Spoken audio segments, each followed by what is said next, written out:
எப்படி எளிய முறையில பெருக்கலாம் 3 முறை இருக்குது. எது வேணுமோ அந்த முறையை பயன்படுத்திக்கோடா கண்ணு. புரியுதா? இப்ப கவனி. இப்ப இந்த 5 நமக்கு தேவையில்லை. நேற்று ஒரு இலக்கனால எப்படி பெருக்கணும்னு சொல்லி கொடுத்த ஞாபகம் இருக்கா? அதே முறைதான். 3 2 என்ன 4 2 அடுத்தது என்னால பெருக்கிக்கணும்? 5ஆவது 3 5 15 எங்க போடணும்? இங்க போடணும். புரியுதா கண்ணு? அடுத்தது 4 5 20. இது எப்படி போடுறதுன்ற ஒரு குழப்பம் வரும். நல்லா கவனி. இந்த மூளை விட்ட மாதிரி வருது. எப்படி இந்த டயகனலுக்கு நேரா வரணும். வந்துருச்சுன்னா கரெக்டா வரும். 5 கூட்டினா 6 1 8 2 கூட்டினா 10க்கு மீதி என்னது?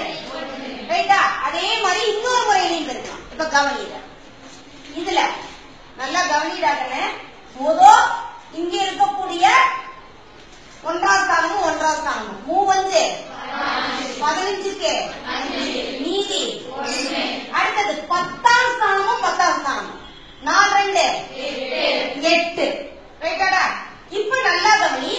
உள்ள இருக்கக்கூடிய 2 எண்ணையும் இருக்கிற 3 2 4 5 26 26 1 27க்கு மிச்சம் 8 2 10.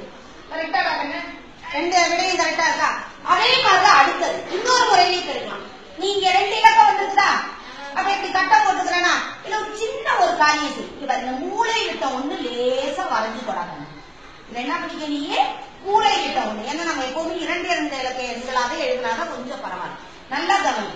4 2 என்ன 8 0 8 4 5 20 3 2 0 6 3 5 கொஞ்சம் கூட்டத கரெக்டா கூட்டணும். இப்ப இது இருக்கிற இந்த கோடு வருதா? இந்த கோடை வேணும்னா நீ என்ன பண்ணிக்க? அப்படி எக்ஸ்டெண்ட் பண்ணிக்க. புரியுதா? புரிஞ்சுக்கிறதுக்காக. இப்ப இங்க 5